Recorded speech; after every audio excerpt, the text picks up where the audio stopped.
Hello and welcome back to Bookish and welcome to Tag Tuesday. I'm here to do the book tag that is sweeping the booktube community right now, and that is the mid-year book tag, mid-year freak out book tag. I've seen several people do this, and I was tagged by two people, Alex from What Page You're On and Leo from A Little Book Life. Thank you very much.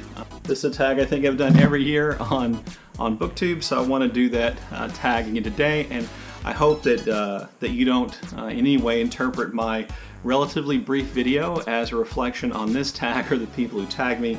It's just that in looking at the questions, a lot of the questions lead to the same books being my answer. So question number one or prompt number one is, what's the best book that you read?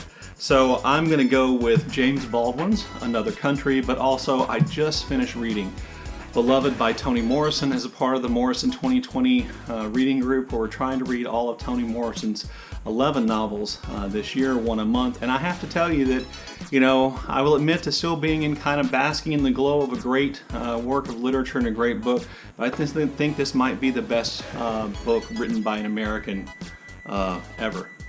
It's just incredibly great, and so I'll come back to that book, obviously. Question number two is the best sequel you've read. I don't read a lot of series of books, but I did read the second Inspector Maigret novel, and that's called The Late Monsieur Galette by Georges Simenon. I did read that. I enjoy these little mysteries. They're about 120 pages long.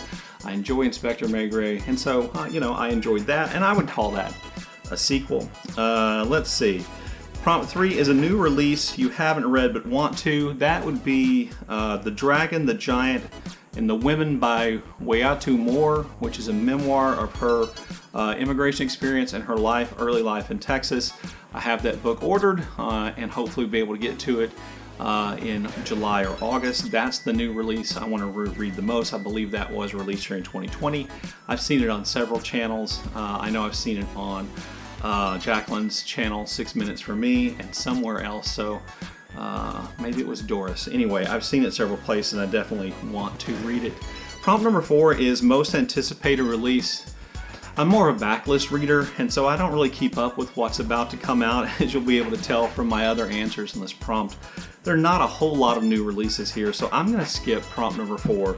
I can't think of a most anticipated new release. I'm sure there is one. I just don't know what it is. Prompt 5 is the biggest disappointment. Okay, so I chose Magic for Liars by Sarah Gailey, and I kind of just briefly reviewed this in an earlier, I think, Saturday Hodgepodge video, and I said I thought it was pretty good, and it is pretty good, but to me it was a disappointment because I love Sarah Gailey's hippo duology set in the American Southern past, in which, you know, an alternate history in which they're feral hippos and hippo wranglers, and anyway, I loved those books and I didn't love this as much, so in that sense I'm going to call it a disappointment. Prompt number 6, biggest surprise. I have two again. One you may, if you watch my videos from April, maybe it was March, Leonard and Hungry Paul by Ronan Hessian. I just loved this book.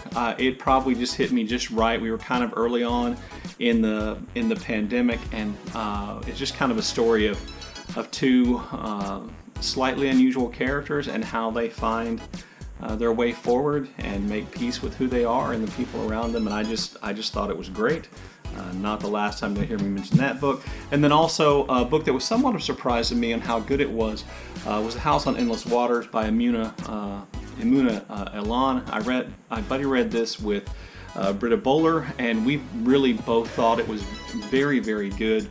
It was really surprising to me, in part because when I first started reading it, I thought, ooh, I'm not sure I'm going to like this. And then as it went on, it just built and became more intricate, more subtle, had a lot more themes running through it than I thought, and it was just really well done. So that was somewhat of a surprise. Prompt number 7, favorite new author. I'm going to go with the historian Alexis Coe, who wrote my favorite new biography of George Washington, You Never Forget Your First. This is a condensed biography of Washington, focusing on things that oftentimes are overlooked or intentionally ignored by other biographers, and poking fun at those biographers and a little bit at George Washington himself. It manages to be, pro-Washington without hagiography and without gushing, so I like that. And Alexis Coe. Prompt number 8, new fictional crush. I know a lot of people skip this, and I'm not going to. That would be Ida from James Baldwin's Another Country. She is just a fascinating, strong, beautiful, amazing character, and definitely I have a crush there. My new favorite fictional character, and I'm not exactly sure why I should separate those two out. You know, I could give Ida as the answer for that question as well, but I'll go with Leonard from Leonard and the Hungry Paul. And I just kind of thought it was somewhat charming how inept and stumbling and awkward his attempt at romance was, and I really empathized with Leonard a good bit, and so I'll call him my new favorite character, even though Ida probably should be because I have a crush on her. Books that made you cry? Well, I told you I read Beloved just recently, and this was it. I am one of those people who cries at books when I read them. Some things are just so powerfully... Speaking of people crying when they read, some books are just so powerfully told, and you feel so connected to characters that when horrible things happen to them, it does make you very sad, and that would count for me with Beloved. Oh, a book that made you happy? Guess what? Leonard and Hungry Paul, I mentioned. It made me happy. It was an enjoyable reading experience. I'm not saying it's, great serious literature, but it was fun, and it made me happy. It made me think. Had some emotion tied to it, so I like that. Then the most beautiful book you've bought or been given. I'm going to go, I assume they mean physical beauty, so I'm going to go with The House on Endless Waters, which has this lovely picture of an Amsterdam canal at sunrise or sunset, and canals and water obviously play a major role in The House on Endless Water. So I like this green color. I like the kind of sepia toned buildings and things like that, and so I'm going to go with this one. And then prompt number 13 is books you still need to read. Okay, so the rest of Morrison, because I am attempting to read all of Toni Morrison's novels this year. So Beloved makes 5. That leaves us 6 more to get through for the rest of the year. One of which, Paradise, I read relatively recently, so we'll see about that one. But the rest of Morrison, I have my BookTube prize reading to get to. I still have 4 books in this round to read. I started the second one, The Yellow House, yesterday, so I have to get to that. I have a buddy read with Lukács of N.K. Jemisin's second book in the Broken Earth trilogy, The Obelisk Gate, which I'm starting today. I have a buddy read of Going After Cacciato with Mark Nash, scheduled for July. I also want to read White Rage when my copy of it finally gets in. I want to read How to Be an Anti-Racist and Between the World and Me. I want to read those books when they do come in. And then, let's see, Alan from Big Hard Books and I and the gentlemen at Codex Cantina are kind of hosting Faulkner in August this August, and this year's Faulkner in August novel is The Sound and the Fury, so I'll need to do a reread of that.